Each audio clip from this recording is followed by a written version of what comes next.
Reels वाली बहू। प्रज्ञा को रील्स बनाने का बड़ा ही क्रेज है और वो दिन भर रील्स बनाती रहती है, खाते पीते घूमते फिरते घर में कॉलेज में। रील्स बनाने के कारण प्रज्ञा पूरे कॉलेज में हाईलाइटेड है। जहाँ उसके रील्स सभी को पसंद आते हैं, वहीं मनीषा चिंता में डूबी रहती है। एक रोज जब खाते हुए प्रज्ञा रील्स बना रही होती है, तब मनीषा कहती है, 1 मिनट भी चैन नहीं है इस लड़की को। ये नहीं कि खाना तो आराम से खा ले, लेकिन नहीं, अरे थोड़ी देर रील्स नहीं बनाओगी तो आसमान नहीं टूट पड़ेगा। अरे मम्मी, इसी को तो कहते हैं डिटर्मिनेशन। तुम नहीं समझोगी ये सब। भगवान, इस लड़की को सद्बुद्धि दे। जब देखो तब टेढ़ा बाका मुंह बनाती रहती है।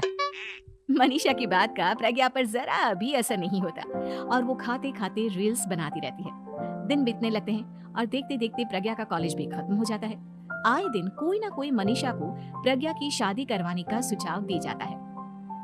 सब ठीक ही कहते हैं, प्रज्ञा की शादी कर देनी चाहिए। अपने घर के काम काज में व्यस्त हो जाएगी तो खुद ही ये रील्स और नाच गाना बंद हो जाएगा। मनीषा और प्रेम प्रज्ञा के लिए एक अच्छा लड़का ढूंढने लगते हैं और तभी विकी का रिश्ता प्रज्ञा के लिए आता है, जिसने प्रज्ञा को उसकी रील्स देखकर पसंद कर लिया था।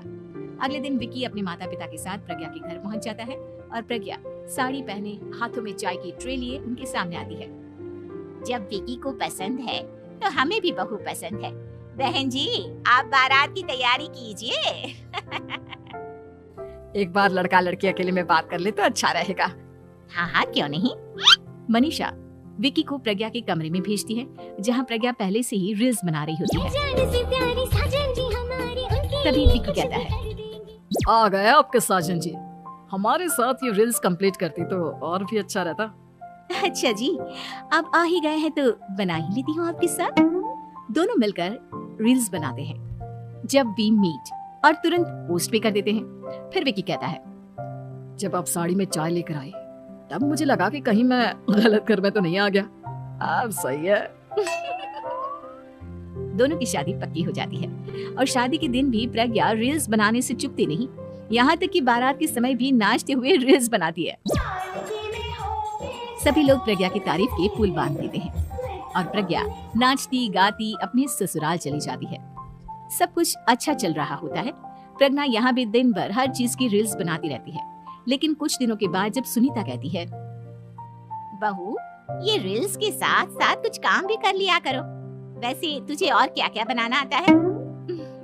मम्मी जी, वैसे तो सब कहते हैं कि मैं सब कुछ अच्छा बनाती हूँ, लेकिन मुझे लगता है कि मैं मैगी अच्छा बना लेती हूँ। हाँ, कॉफी भी अच्छा बना लेती हूँ और मुंह तो सबसे अच्छा बना लेती हूँ। हैं? अच्छा अच्छा।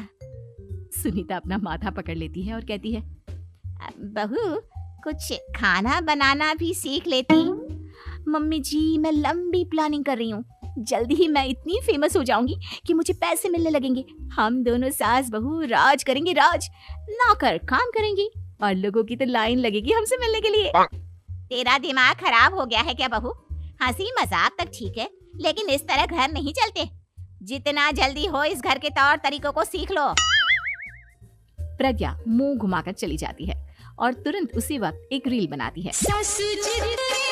ये देख सुनीता का गुस्सा 7वें आसमान पर चला जाता है और विक्की के घर आती ही सुनीता उसे सब कुछ बताती है।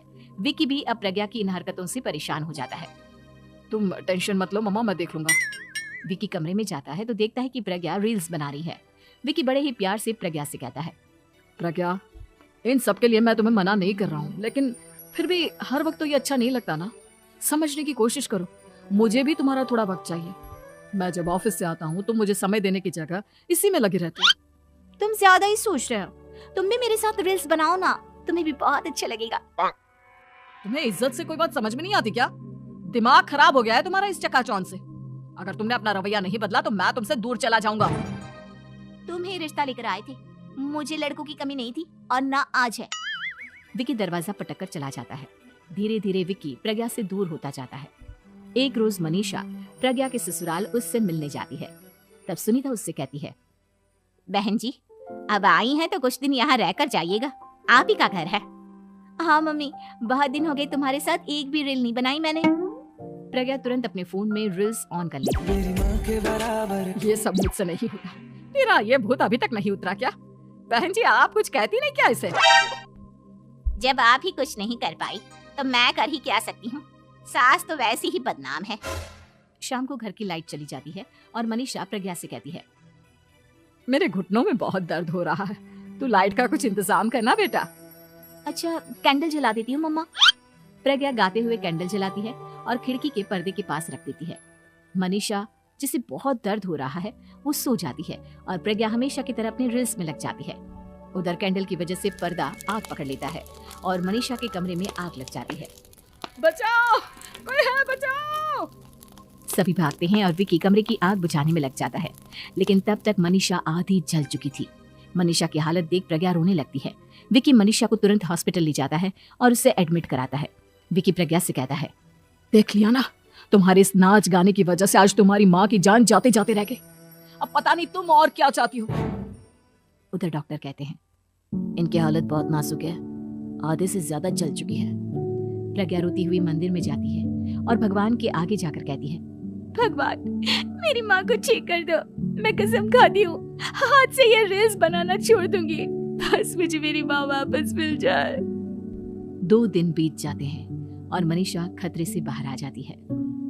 पेशेंट अब ठीक है, आप लोग उनसे मिल सकते हो। सब कोई मनीषा से मिलता है और प्रज्ञा सबके सामने अपना फोन तोड़ देती है। मुझे माफ कर दो मम्मा, मैंने तुम लोगों की बातों को नजरअंदाज किया। बेटा कोई भी चीज जरूरत से ज्यादा खराब है।